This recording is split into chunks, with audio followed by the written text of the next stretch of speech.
Rise up!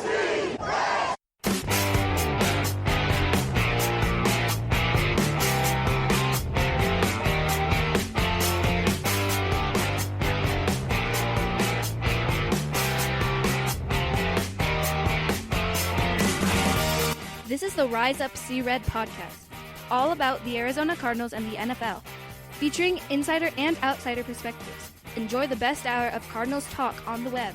Now here are your hosts, Jess Root and Seth Cox.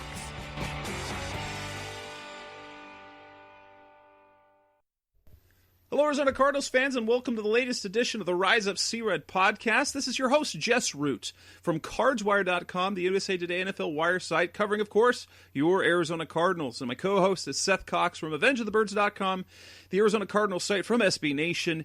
And this is episode 271. It is our training camp preview, even though training camp's a little bit different. We're going to treat this like the start of training camp because recording Tuesday night, the players all reported Tuesday. So it's official. Camp has begun, even though practices won't begin for a couple of weeks. Seth, does it feel like football's coming back? It only sort of feels that way to me. Yeah, I mean, it's just, I guess it's back in name. That's kind of where we're at right now. We're getting used to a different type of sports, and we're trying to figure out how this is going to work. And, you know, I was texting you earlier because I'm like, wait, did they report today, or is that just – and, yeah, it's hard to stay with the kind of how they're going about all of this and what they're doing. But like you said, yeah, they're reporting, and now hopefully we'll start to hear news trickle out about positive things and not tests. Right, and Cliff Kingsbury actually spoke to the media on Tuesday afternoon. It was refreshing to hear his voice and to talk a little ball, talk about camp and that sort of thing. And in this edition of the show, this is what we do every year. We preview training camp, and so some of it is going to be a little premature because we won't be able to see anything from practice for at least a couple of weeks. We're going to talk about, because the Cardinals trimmed their roster from 90 to 80 players. There's an 80-man roster for training camp this year because of testing protocol and just trying to cut things down a little bit. We'll talk about our takeaways from the initial cuts, injuries, the possibility of opt-outs for COVID. We'll talk about, what are we most excited about and most worried about for the training camp and the season? And what are the position and roster battles we're paying attention to? Players who we think are going to surprise, players who I think are going to disappoint. And we'll talk about the players that they're actually most counting on this year and who they can least afford to injury. But to kick things off, I kind of want to go through, give a little bit of information. We know that the Cardinals trimmed down their roster from 90 to 80 players. 8 of them were simply undrafted rookies who likely had no chance anyway, and a couple of familiar names, but we'll get into that. But I want to go over kind of the timeline for training camp, because as of Tuesday, camp began, but the first 4 days of camp are testing and physical examinations. And so they'll have virtual meetings, and so starting on Tuesday through the 31st, they have COVID testing and they have virtual meetings. August 1st and 2nd, so this weekend, Saturday, Sunday, they will do their physical exams and check out their equipment. And then starting on Monday, August 3rd, that's when they start the ramp up. So, the off-season program that they typically do in April, where they do work with only strength and conditioning for a couple of weeks, and then they do some positional drills before they go into OTAs and minicamps where they have quote-unquote non-contact practices where they're in shells and helmets. They're going to kind of put all of the spring work into the summer. Starting next Monday, August 3rd, for up until the 11th, they will have workouts and an hour of conditioning on the field. And then they will have walkthroughs as well. So they'll basically have about 3.5 hours of work with the team, like that's physical. They'll have an hour of strength, an hour of conditioning, and then an hour to 75 minutes of walkthroughs. That takes us to August 12th, and I think that is when the plan is for them to head to State Farm Stadium for what is normally training camp. And starting on August 12th, they will practice, and they'll have walkthroughs, and they will have they're basically their OTA type, they're non-padded practices. And then starting on August 17th, that's when the practices that we're used to watching, training camp, full pads, will begin. They will have a total of no more than 14 padded practices between August 17th and September 6th. And players have to have a day off every 7 days. And so there will be some non-padded days in there, but that's the training camp part. The fans will not be in attendance this year. Media will be able to attend at some point, but that's not until we get to the stadium, like August 12th. So we're still a couple of weeks away from that.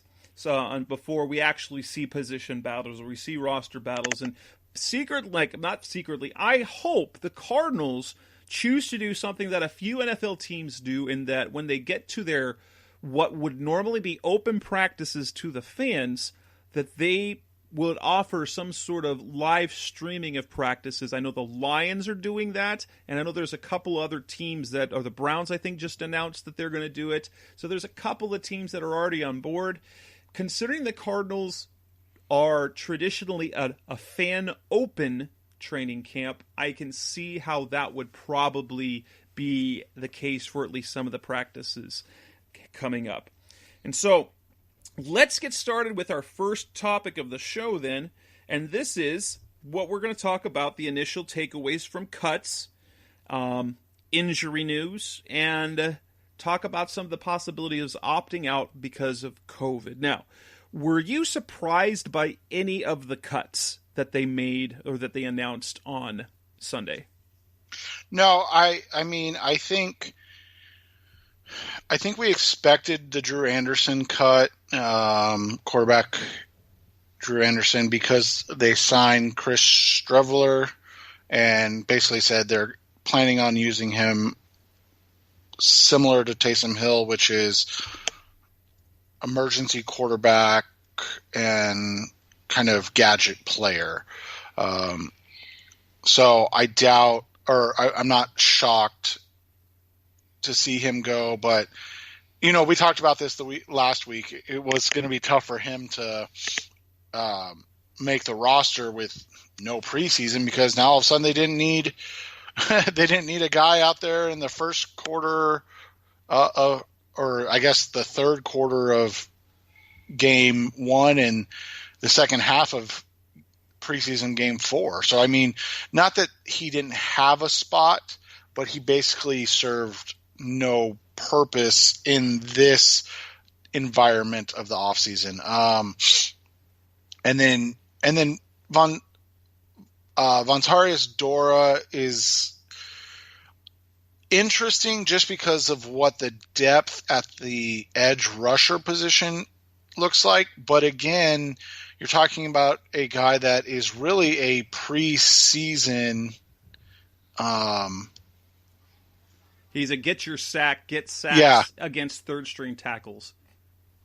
Yeah, and so that's the thing, is he's really a guy that he gets the fans fired up every preseason, but he usually gets cut, brought back to the practice squad maybe, that type of thing. He's not a guy that typically makes the roster out of things. So really, the veterans going no, and then we talked about it. It was going to be virtually impossible. I think I was surprised that they went with the big college guys making the roster over the small college guys. I honestly thought that they would do that in reverse, just for the fact that you didn't draft these big college guys, meaning guys that played in Division I, especially the SEC and ACC in those conferences. you didn't draft them because they didn't really hold up in those conferences or weren't dominant in those conferences. And so I thought that they might go the opposite direction and give these small school guys a longer look-see. But it doesn't surprise me that they were cut. I just didn't know, kind of which direction they would go with that. For me, the Anderson cut was moderately surprising, but it told me how much they buy into Chris Streveler, and Cliff Kingsbury, when he talked to reporters on Tuesday, essentially said is that they like Drew Anderson, but they're really intrigued about the skill set of Streveler, and he said that Anderson essentially lost his spot because of that transaction. I didn't know. I wasn't sure exactly what they thought of if it was going to be a QB battle. And it looks like they're committed to Streveler. There's one player that I was surprised was not cut, and I'll take that perspective, and that's punter Ryan Winslow, because that position is normally a guy you keep on the roster when you've got an old kicker or a punter, and he's the guy that you just give reps in, and you have him punt and kick in preseason games so that you don't have to use up the reps. But there's no preseason, there's almost no need to keep him. But here, my theory is, because they did keep him on the practice squad for part of last year, is I don't know how, it doesn't tell me necessarily that they're having a real competition with him and Andy Lee, but I think they want to protect him for one more year so that he can be the punter next year. And they're probably afraid that if they cut him, they would have to develop someone else, because they did like what he did. So he for me was the one surprise non-cut, because when you don't have a preseason, you don't really need an extra punter or kicker that you're trying to just keep like Andy Lee from having to punt too much. He doesn't punt very much in practice, so it's not like you have to manage his reps that way. Now, an interesting fact is actually one of the best news we've had coming into training camp, and that is, while it has not been made official now, 21 players were placed on the physically unable to perform list by teams around the NFL. The Cardinals did not do so, and I asked Kingsbury if there were any players that he anticipated would do that. He actually said he doesn't think that anyone. Now, that might change. Coaches never tell the complete truth, but it looks as right now they will have no player starting off camp on PUP, which is significant for particularly one player, and that would be right tackle Marcus Gilbert. Does it surprise you that they actually have no one on PUP? No, because like you said, Gilbert's really the only guy. I mean, Alford was out, and then Hakeem Butler, but I mean, there were no serious injuries kind of late in the year that you would have expected to see that change or those guys come back slow. I'm honestly just more surprised we haven't seen guys opt out yet. So that's I think the more surprising aspect of the whole thing, is that we just haven't seen, and we'll probably jinx it if we talk about it now. Well, Cliff himself said he had not had any conversations about that with any player, so he didn't know. It could change. But there are two players in particular that I could see, and it would be really bad for the team for either one. Patrick Peterson comes to mind, number one, but being in a contract year and being 30 years old, I bet he doesn't. He's trying to win and to kind of reestablish his legacy. And while it would toll his contract to next year, he'd be 31 trying to prove himself again. And that's, not as good. I don't anticipate he will. He does have a new baby at home. And then the other one would be Jordan Phillips, whose baby was born just a couple of weeks after he was signed. It was in the middle of everything when the shutdown and quarantine. So he's got a baby.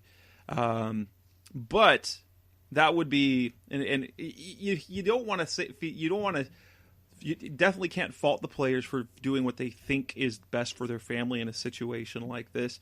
But it would kind of put the Cardinals in a bind in defense, since they signed him kind of as their big defensive addition on the defensive line. Is there anyone else that you think might perhaps fall into that category? Not off the top of my head. That's the hard part is you have to, I mean, no, I don't think anybody would want to lose that year on their contract is kind of how I would look at it. Like you said, Peterson could make sense if he wasn't in a contract year. Yeah, I mean, that's really, I mean, Peterson and Phillips, and then, if a guy has, I can't even really think of anybody else that would, because, I mean, so many guys are in short-term, like, prove-it deals. I mean, or they are kind of at the end of their career anyways, that they probably don't want to miss an entire season. It would work out really well for the Cardinals if Hassan Reddick decided to opt out. Hassan. Yeah. But I know that's wishful thinking. But it sounds like I don't anticipate, and if anyone opts out, it would probably be someone on the less significant side of things in terms of impact, I would guess. Have they come to an agreement yet on what happens financially towards the players? Yes. So, basically, no player will lose any guaranteed money. Their contract tolls, and they get an advance this year of either $150,000 or $350,000 that it'd come out of next year's pay. So if they were to, like Patrick, if he decided to, he'd get $350,000 this year, and then he would get $350,000 less than what his salary was due. No player will lose any guaranteed money. So whatever is guaranteed this year, and then not like if it was fully guaranteed and partially next year, it would be fully guaranteed in 2021 and partially guaranteed. It just moves the guarantees forward. So financially, it's a good situation for the players because no one will lose any guarantees for opting out.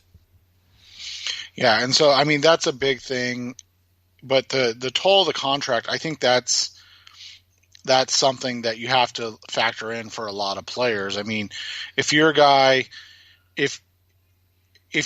like, let's say, DeAndre Hopkins, and I'm not saying he will, but if you're a guy like DeAndre Hopkins and you're in Houston still, not just having been traded to the Arizona Cardinals, but you're still in Houston, I think you could see that happening. Type of thing, where you're not comfortable, and you're trying to make a statement too at the same time. So I don't know, but like for the Cardinals though, I just don't see where it's at this time would be an issue for them. Coming up next on the Rise Up C-Red podcast, the best of Cardinals talk on the web. We're now going to start talking about what we're excited for and what we're most worried for in this coming season in camp. That's coming up next on Rise Up C-Red. We're back on the Rise Up C-Red podcast, the best of Cardinals talk on the web.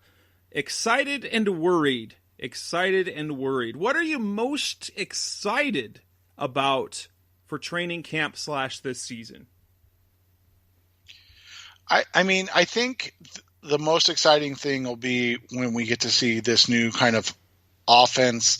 I think dropping Hopkins in as the wide receiver one and sliding everybody else down a slot, I think is going to really pay dividends for the team, because we talked about that a lot last year, is that how they just lacked an alpha, and now all of a sudden they have a clear alpha. I mean, he's a complete alpha in the league, not just for the Cardinals, and so that's exciting. I think the biggest thing, and I think the thing that is going to suck the most about not being able to see this team practice or play, is just how fluid and revamped this defense looks. I mean, they've spent a lot of time and energy this offseason to fix this defense.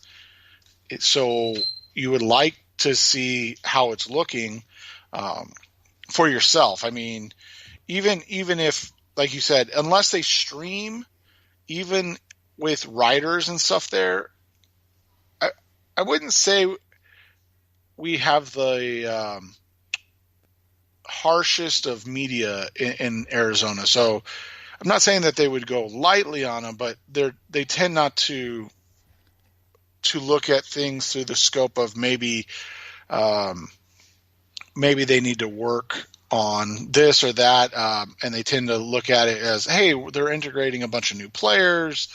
Let's give them some time to look at things, or work through things type of stuff. So those are the two things that I'm looking the most forward to, but also kind of bummed that we're not going to have a lot of knowledge of what's going on, or we're going to have very limited and basically what they want us to see knowledge of what's going on. And for me, I'm excited about a lot of things. I'm super excited to see the offense. I'm excited to see Kyler Murray. I'm excited to see what Kenyon Drake can do. I'm excited to see what Devondre. I'm so excited about so many things about the offense, and I'm super intrigued about what they can do defensively. Now, I'll be the first to admit, when I see training camp practices, for me, I never really try to gauge the group, because when you're playing each other, like your same team, you never know exactly how to take that. Like, if the offense is buzzing down the field, you say, oh, it's a terrible defense, or are you like, yeah, the offense is killer? Or if they're not getting any pressure on Kyler, are you saying, oh, the pass rush is terrible? Or are you saying that the offensive line is good? Or if the defense is ahead of the offense, are like, well, what's happening with the offense? Or is the defense really good? I have a hard time dealing with that. That's why I like to see the starters in action in the preseason, and I like looking at individuals. And so I want to see who's going to step out. Now, what am I worried about? I'm always worried about a key injury, because they are not deep at certain positions. So cornerback, they can ill afford an injury. Safety, not really. At outside linebacker, that their edge, they don't really have any depth. And then at receiver, just depends on who the injury is, because they're good at the top, and then we don't know what's after that. And I worry about... I'm a little bit worried about the lack of reps and what that could do, because we've seen, and if we go back in time, whether it's Jared Goff, Carson Wentz, Mitchell Trubisky, Patrick Mahomes, Lamar Jackson, and year two quarterbacks take a big step. But Kyler, as talented as he is, as much as he did work, he was all football all off season. He didn't get the on-field reps with the offense, and so there is a part of me that worries he's not going to be as good as I hope he could be, and the hope is otherworldly. That's my excitement level. I know it's unfair to kind of lump in the same category as, say, Patrick Mahomes in year two, because he is a special talent, but everything about Kyler screams that. Yeah, and that's one of the things that you really were. And by you, I mean the royal you. We were all really looking forward to getting the opportunity to see this team kind of press in year two and what they looked like. And I mean, Cliff even talked about it before everything was canceled, that they made the mistake of trying to be too cute and kind of hold back too much in the preseason. And so now you wanted to see what it was like, because Cliff acknowledged that, okay, maybe we didn't do enough in the regular or the preseason.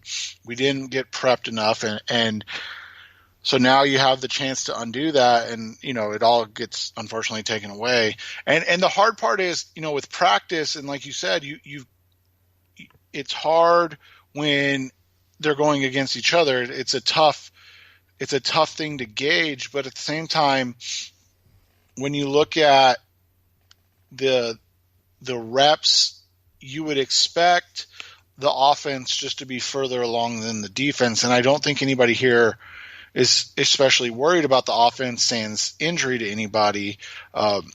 So any good that you saw out of the defense would probably be weighed maybe heavier than it should be, but it'd be weighed in that instance, I would think. We're going to move on to the next subject. Coming next to the Rise of C-Red podcast, the best hour of Cardinals talk on the web. Now let's talk about some of the position battles and roster battles that we're going to pay attention to. There is one position that we all were expecting to be a battle that might not be a battle at all. That's coming up next in Rise of C-Red. We're back on the Rise of C-Red podcast, the best hour of Cardinals talk on the web. So let's talk about starting battles. On the offensive side of the ball, I really, in terms of important role, I see, we believed there were two jobs up for grabs. One was right tackle. I think the other is wide receiver 4. But other than that, pretty much the offense is set. Now, Cliff Kingsbury says that the right tackle position might not really even be a competition. It sounds like right now, Marcus Gilbert feels great, and he's going to slide right back in as a starter, and unless anything changes, that's how it's going to be. So the addition of Kelvin Beachum, depth. Justin Murray, depth. Josh Jones, future. Are you surprised by that decision? No.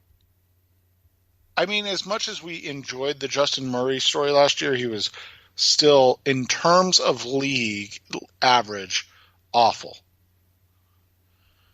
And so when you look at it from that perspective, you have to just be realistic that, hey, Marcus Gilbert, when healthy, has been good. I think the unfair portion of it is simply that he hasn't been healthy in so long that how the heck are you supposed to know if he's still good or not, right? Right. What is it? He's missed, in the last I played 0, so he's played 12 games, I think, in the last 3 years combined. And so, I mean, and not just that. It's not like you're talking about a guy that was Trent Williams to begin with. I mean, he was a nice player, but it's not like you're talking about a guy that at his age coming back after not playing for a year is not a big deal. I mean, this is a guy that will be, or he is 32 as the season starts, and he, like you said, he played 5 games in 2018 and 7 games in 2017. So yes, for the last 3 seasons, he's played 12 whole games. I mean, this is just, and when you have, I mean, something I've talked about quite a bit on not just this podcast, but on the old Draft Breakdown podcast, was talking about lower body injuries with offensive linemen, defensive linemen, big guys. I mean, and Marcus Gilbert isn't Josh Jones. I mean, heck, he's not even DJ Humphries when we're talking about the kind of newer, lean, linear, more athletic offensive tackles. He's the big massive, he's a massive guy. They list him at 330. I would guess he's closer to 340, maybe over 340. And so that's, and that's not a bad thing, but I'm just saying, like, when you're that heavy and you've got consistent lower body injuries, it's just difficult to come back from that. Now, the wide receiver 4 position is the one that I'm also watching for, because we know the first 3 receivers are set, but number 4 is important because of, it's less important, but because it's the 4th spot. But they drafted 3 receivers last year, and Isabella, Hakeem Butler, Keyshawn Johnson. They got virtually no production out of any of them. Butler ended up on IR. Isabella barely played. Made some impact plays when he was on the field and was open. He didn't get thrown to.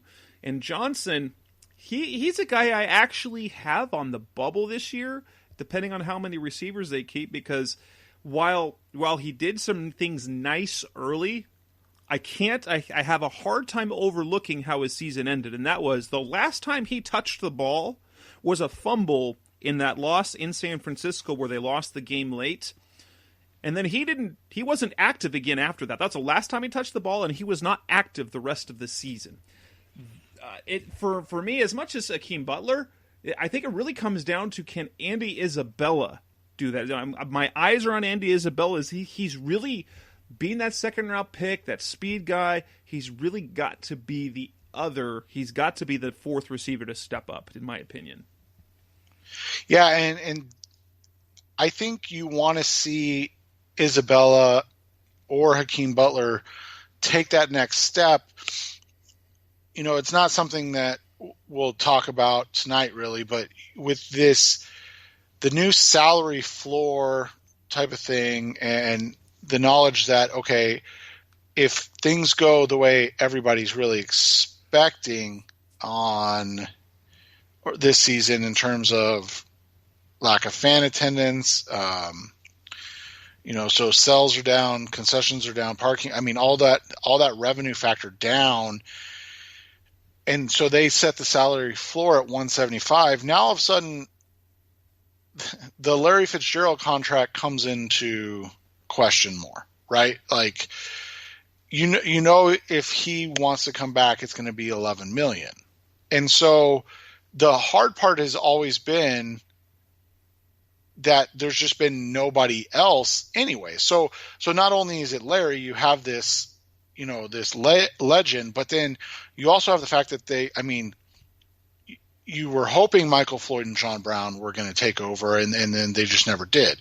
And so I think the number 4 wide receiver is so important this year because of all that. Because he should be the number 3 next year. Right. But you have to see a guy that you can go, hey, he could be our 3 or even our 2. Like, you have to have a sense that if this is it for Larry, that it's not going to be a drop off in talent. And there's never going to be the same type of feeling for this wide receiver. It doesn't matter who it is. Nobody's ever going to love this guy as much as they love Larry. But if from a talent perspective, it's close, then you're in a good spot. But it's when you go, man, if Larry doesn't come back and they want him, if Larry doesn't come back and they need him to, that's when it's trouble. So yeah, exactly. The fourth wide receiver is so big and important this year. And it may seem like almost like one of those situations where you're going, well, it's your 4th wide receiver. I mean, really, we're going to be stressed out about that. But I mean, it's not that you're stressed out about the performance. It's that you're stressed out about what is the future hold and what does it look like. Well, and it's also not only that, it's also the development of another draft pick. Or did Andy Isabella become a wasted second-round pick? And I know it's unfair to already do it, but people already have kind of written him off as a bust, and it is unfair. But, they need one of those receivers, at least one of those receivers, to develop into at least a mildly impactful player, one that could be someone who's more than. We'll talk about Jerron Brown before he went to the Seahawks. He's got to be more than Jerron Brown. Jerron Brown, right, who was really good on special teams and flashed, but you couldn't count on him to be a consistently productive number 2 or number 3, and they need that. On the defensive side of the ball, there are 2 starting jobs that are kind of up for grabs, and one is on the defensive line. We know that Jordan Phillips and Corey Peters are there. We presume we want Zach Allen to start at another spot. They've got a number of other players who are capable of doing that. You've got Zach Allen. If you want to throw the rookies in there, Rashard Lawrence, Lecky Fotu, who could even push, he could even bump Corey Peters over. Or you've got Jonathan Bullard, who played 9 games last year. Trevon Coley is a wild card to me because of his experience starting in 2017, 2018. But I mean, that's a position battle to watch, and again, it's kind of like the same thing as Andy Isabella. You want to see Zach Allen blossom, but if he doesn't quite blossom, it certainly would be nice to have someone not just kind of default to the position. Yeah, and that's what it kind of comes down to at this point. Is you're looking at developing draft picks and not having to every couple years go back and do this again. I mean, ideally you would end up similar to San Francisco. And I mean, I know that's the creme de la creme, so it's asking a whole lot. But ideally, you would end up similar to San Francisco, where you're talking about an Eric Armstead and DeForest Buckner, and you're going, okay, we have to pay one of these guys. And then you have that option. And then you have, obviously, a Nick Bosa, who's an otherworldly talent. And so you have two guys at the position, and you're continually kind of rotating because you're paying them so much that you're continually kind of rotating in new guys every couple of years, but you're okay with that. You're not having a drop off or anything like that. Or, you develop both a Zach Allen and, a Lecky Fotu or Rashard Lawrence to the point where you go, hey, now that we have a choice, we can try to trade one of them. You want it. That's the development you're hoping for. And I think you're right. Like, you want to see that come this season. And so you're hoping it's Zach Allen just because of investment. I mean, it's going to be, we've talked about this. It's going to be really hard for any true rookie to break into a role this year. Not just for the Cardinals, just anywhere. But a guy like Zach Allen has a year in the system. He had 3 games before he really got injured. So you're hopeful that he's a guy that can come up and become an every down type of player, and then you can rotate in Fotu and Lawrence and maybe one other guy through all 6. Like you said, like Jonathan Bullard, and then that's your team, and those are your guys, and they just, I mean, they haven't had that in really a long time. I mean, honestly. It's true. But there is one job that's probably going to be the most intriguing to watch, even though the starting job appears to, at least the base position, that's an inside linebacker. Devondre Campbell and Isaiah Simmons. That is, I think, the most intriguing position to watch. And I know the Simmons factor, he's a rookie, but dang, he looks good and he's got the skill set. And I think they're going to limit him early on to just passing downs. But as excited as they are and as high as they are on him, it'll be interesting to see if Campbell plays well enough to keep Isaiah Simmons off the field, or if Simmons does enough to push Campbell for more than just those sub packages. That, to me, might be the most intriguing starting battle of all of them. And I think it's something you want to see, is that you want to see the Cardinals have a good problem for once in this situation where they are having to, like you said, push, and you're going, okay, Isaiah Simmons is too good to keep out, but Devondre Campbell's not bad enough to where you're like, oh gosh, we need you to step up, Isaiah. And so that's going back to the defensive line, that's kind of what they've been missing. They've been missing guys that are able to come in and step up and play at a high level. You don't want to say immediately, but push for, be guys that you basically say like, hey, we want to see you on the field because we can't keep you off the field. And I mean, that was kind of what Kenyon Drake did. And we haven't seen that from a rookie since basically David Johnson in his rookie season, where he was just doing so much that you're like, okay, we got to find a way to get this kid on the field more and get more touches. So yeah, most of the rookies over the last few years have been playing by default. Byron Murphy, they wanted him to basically take over for Tramon Williams in the slot by the end of the season, but then he ended up being the starter. Kyler, they had him from day one. Josh Rosen, they totally had him planning on, sitting behind Sam Bradford for at least half a year to a year. It's just they expect Simmons to come in and do something. They know he will have an impact somewhere, whether they give him a small role or if he takes a bigger role. That's why I'm excited to see that, because as talented as he is, at the same time, Campbell's a very talented and productive player. That's going to be really fun to see how the playing time plays out. Now, everything else, there's battles at roster spots. Where are you most intrigued with roster battles? Not for starting jobs, but necessarily roles on the team. It's tough because the roster battles and kind of those spots are so up in the air right now in terms of, you talked about it, Keyshawn Johnson and maybe even Hakeem Butler, right? Like, that's probably your wide receiver 5 or 6 you're talking about, because who knows what – I mean, does Johnny Dixon give you a Damiere Byrd-like of performance? I mean, if Dixon's your number 3, there's an issue, but, Yes.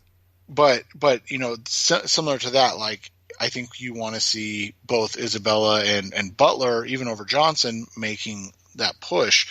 I'm interested slightly to see Eno Benjamin and where he fits into this whole thing, because I even in a non-odd year like this, barring an injury, I didn't see him being a guy that had an immediate impact. But he's also a guy that has done so well and always kind of taken on those challenges, so to speak, that I was just interested again to see kind of how he came out and looked.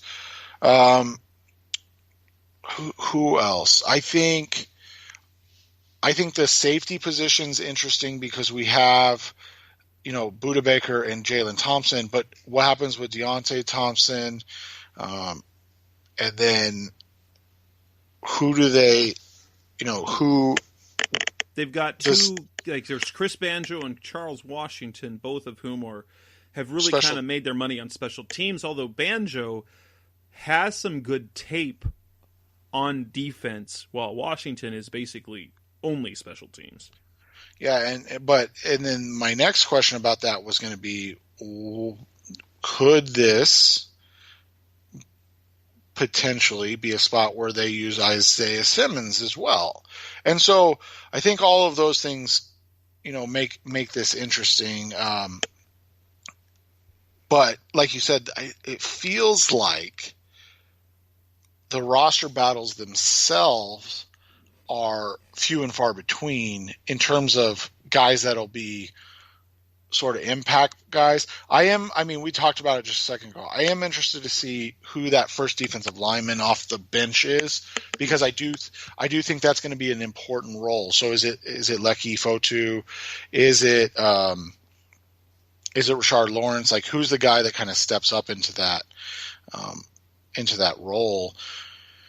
I mean, there really are so many interesting, intriguing storylines this year, and I mean, we don't get to experience any of them.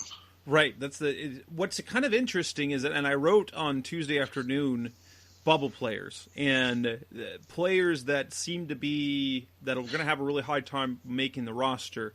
Some of them were core special teamers. So you look at guys like DJ Foster, Darrell Daniels, tight end. Ezekiel Turner at inside linebacker, and Charles Washington at safety.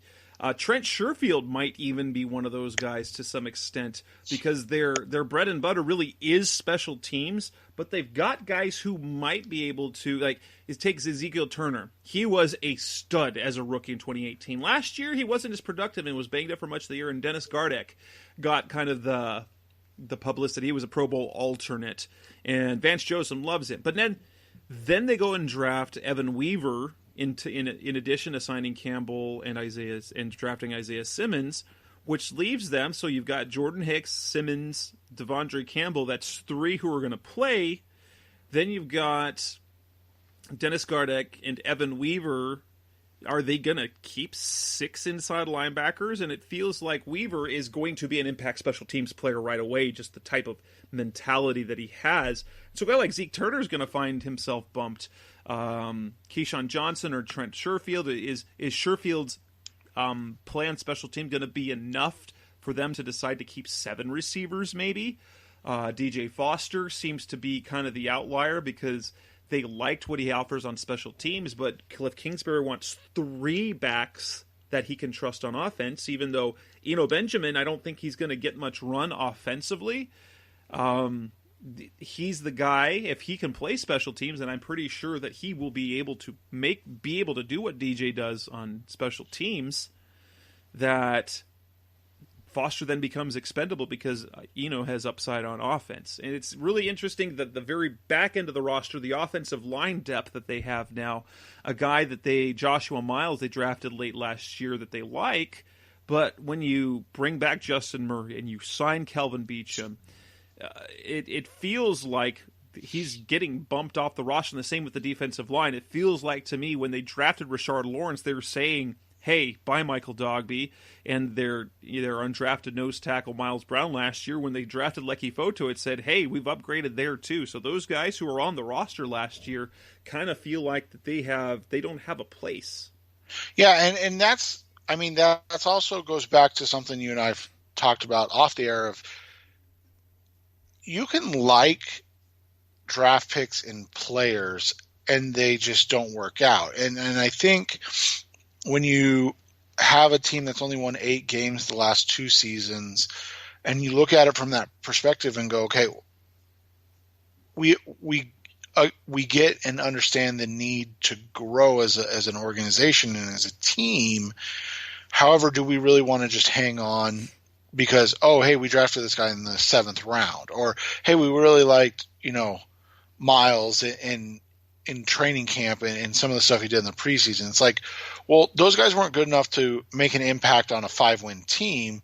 So let's move on and work towards, being a better team overall. And so I think that's, that gets caught up a lot of times for fans, is because they go, well, we just rented this guy, or not rented. We just signed this guy. And that happens the 7th rounders year after year after year after year. They last a year, or they get hurt, and then they move on because they get someone more talented. And so it's a rough life for those guys.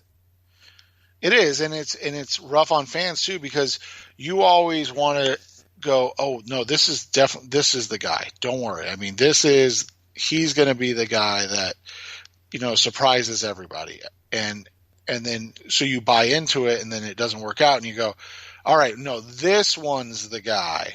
And so that's it's just tough. And I get that as fans, we want to believe that our guy is going to be the guy this time, and they're going to, work out. And it's just, it doesn't always work out that way. And so sometimes, yeah, it's better to move on quickly than it is to hang on too long. And I always just go back to that. Like, if they weren't making positive impacts in an area of need, then there's a reason the Cardinals went out and signed Jordan Phillips. There's a reason they drafted 2 guys on the defensive line. Like, that's just unfortunately how it goes. And like you said, when they're 7th rounders, even 6th and 5th rounders, that they understand the lay of the land. It's true. Coming up next on the Rise Up C-Red podcast, the best hour of Cardinals talk on the web, we're going to move on to who are the players that we think could be surprises and who could be the duds this year. That's coming up next on Rise Up C-Red. We're back on the Rise Up C-Red podcast, the best hour of Cardinals talk on the web. Surprises and potential duds. I want to talk about the potential disappointments, and these are the ones that'll scare you. So, for me, I think the number one potential disappointment in this season, and as a guy I really want to count on because of the big year he had last year, and for $10 million a year, Jordan Phillips, because he's got one good year, and it was a statistical anomaly. He's the guy I think ends up could be the biggest dud of the group, even though to expect him to get, 7 to 12 sacks might be too much. But considering he's really only been impactful as a pass rusher in one season, it has the makings of one of those foolish signings, even though I do like what he did last year and what he wants to prove. I think he's a candidate to be that disappointment guy. Yeah, and I think so too. I mean, it's not like DeAndre Hopkins, who comes in with 3 years of all pro. So, I mean, you would, I mean, you hate to say this, but if he's a disappointment, it's either off field or injury. I mean, there's, from a playing perspective, you won't see that. Kenyon Drake's the guy I'm worried about, because this is a player that has basically never been the guy. And, you know, as much as you want to still buy into him, you didn't buy in enough to actually sign him long term. And so it tells me that, and while I understand that financially he probably wanted more money than he's worth, and they had just gotten burned by the David Johnson deal, so I think they were very leery about the running back money.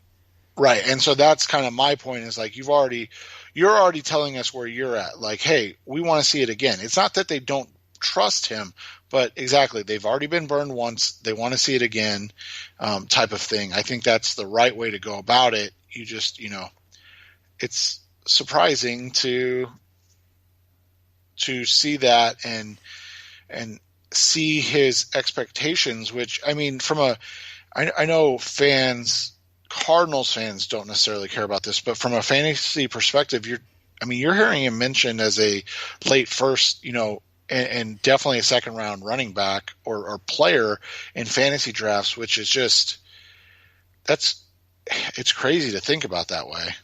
It is. A player to me that actually, a couple of players on defense that I think could be surprisingly effective, and one would be Jalen Thompson on the back end because of the progress that he made at the back end of last year.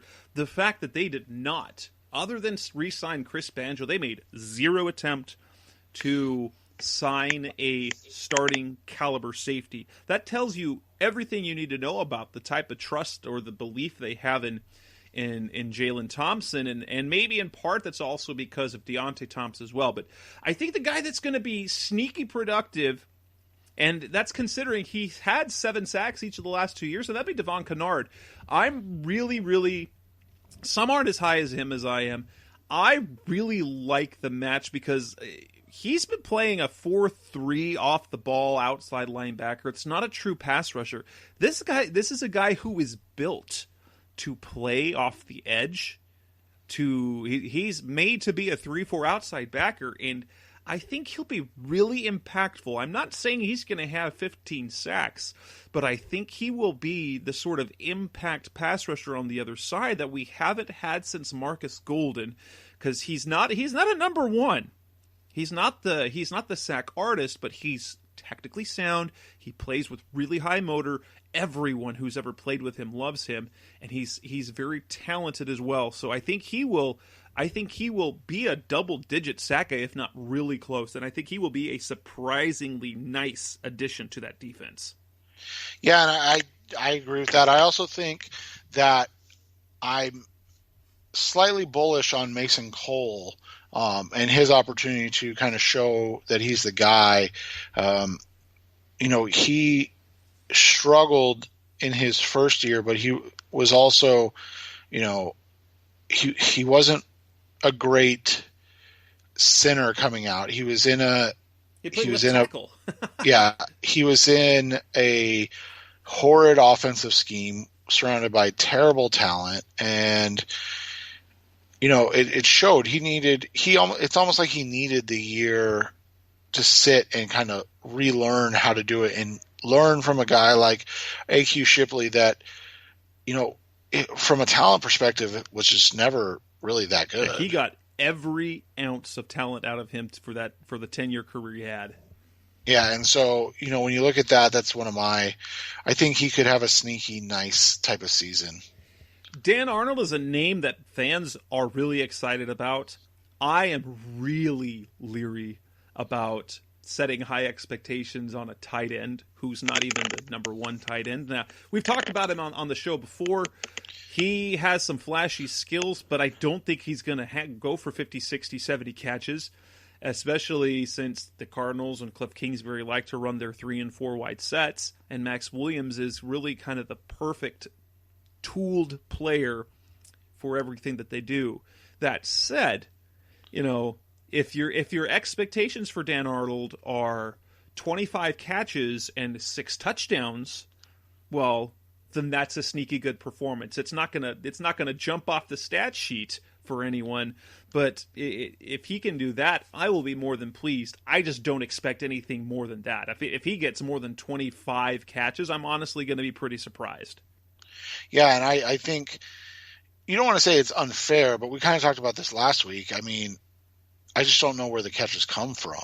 Right. And so I think you've kind of hit it on the head. You can not expect, but you wouldn't be shocked to see him have,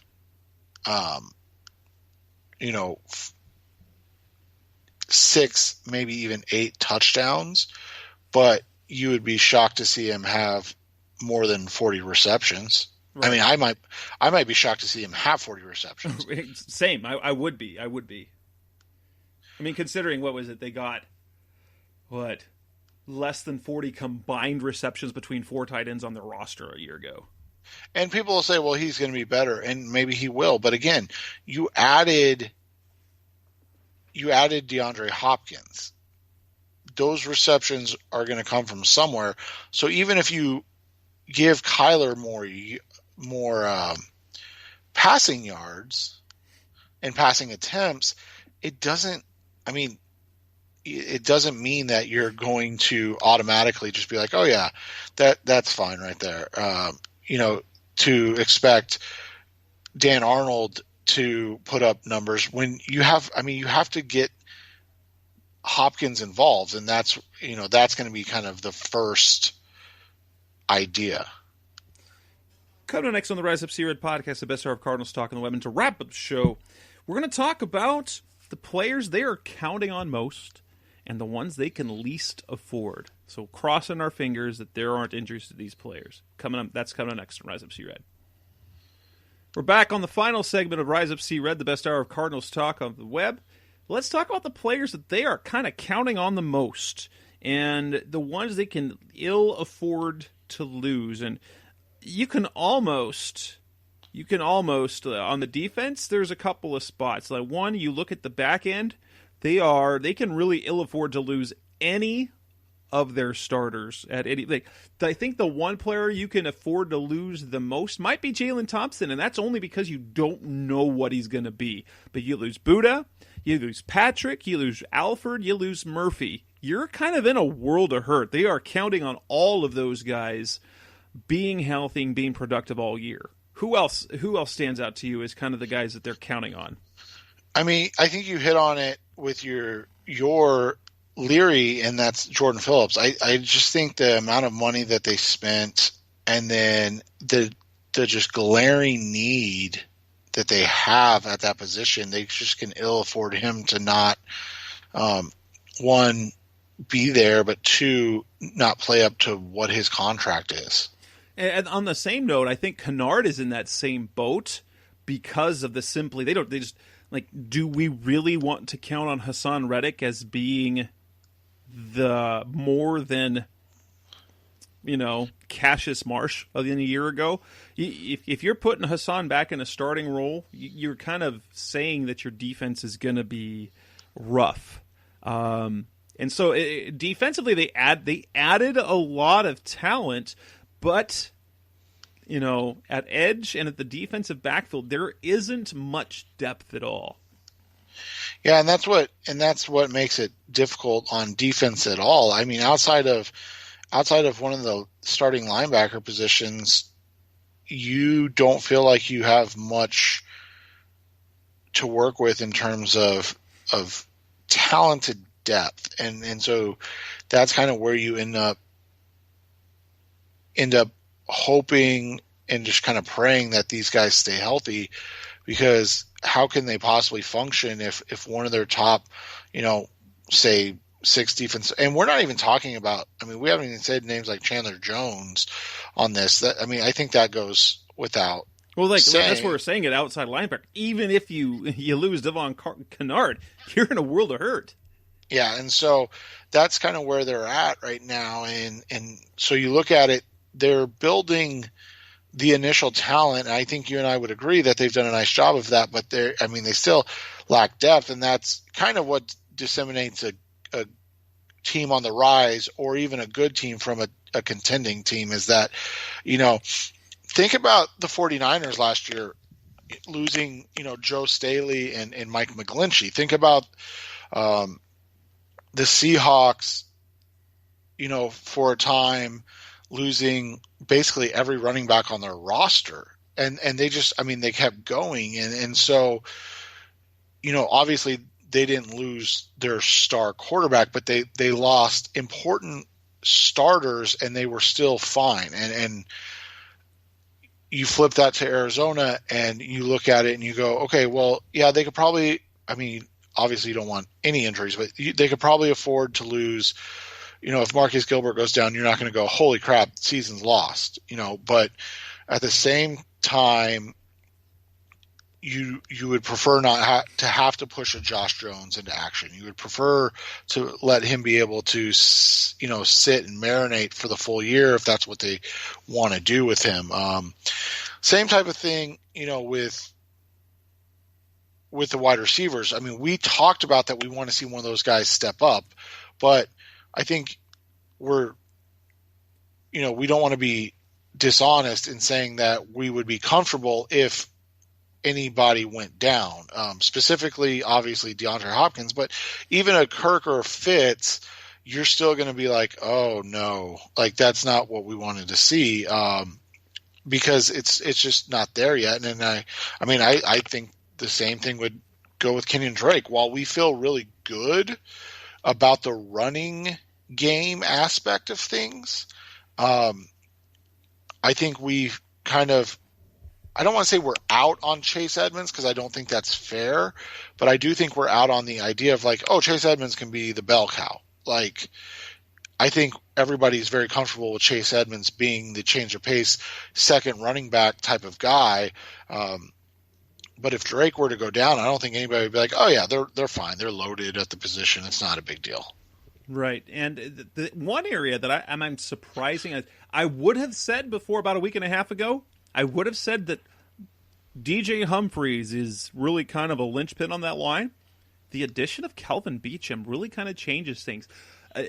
They have very capable depth all across that line now. Right tackle, they've got player after player after player between Marcus Gilbert, Kelvin Beachum, Justin Murray, Josh Jones.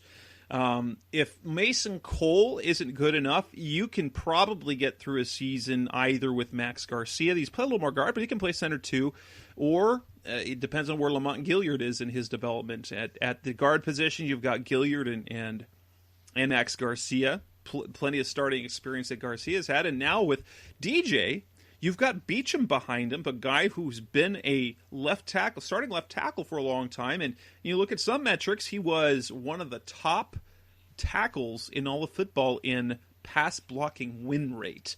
Now, it is true, he did go unsigned for a long time. He's probably playing on pretty much of a minimum deal, and he's going to be depth. But I'm actually, at the offensive line position, DJ Humphries was a guy they needed to stay healthy, and now that they have a pretty good insurance policy in place. Yeah, and that was, I think you're absolutely right. A week ago, or 2 weeks ago, I guess technically, but we really wouldn't have said that. But now, I feel like you said, there's obviously guys you would prefer to see out there, but at the same time, you're not going to go, oh, well, season's lost. Whereas other positions, and obviously we didn't bring up quarterback, and that doesn't mean that we don't think about Kyler Murray. But that goes without saying. This season is only going as far as Kyler Murray takes them. If Brett Hundley's the starter, then we've got issues because he's a nice backup and could be a low end starter. But let's not this is Kyler Murray's team. That goes without saying.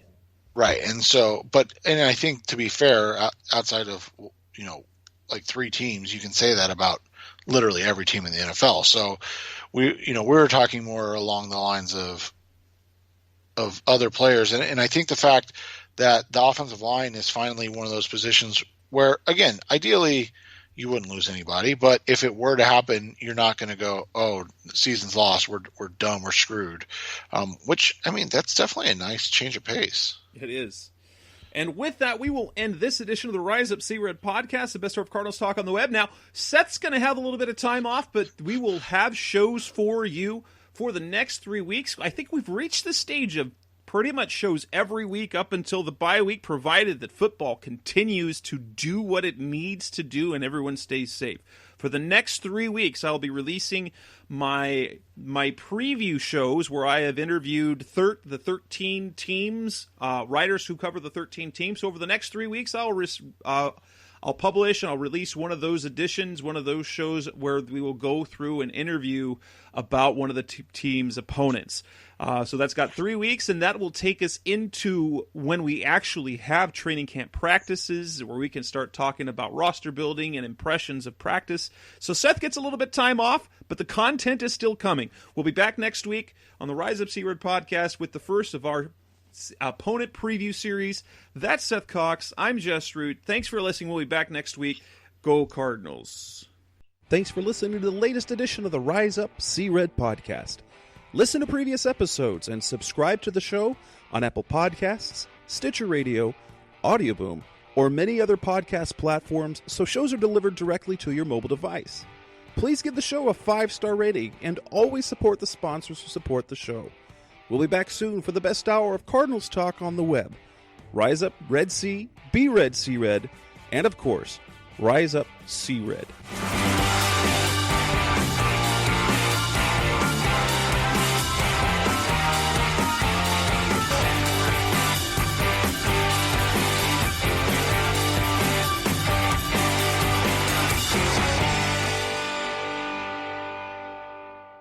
Roll!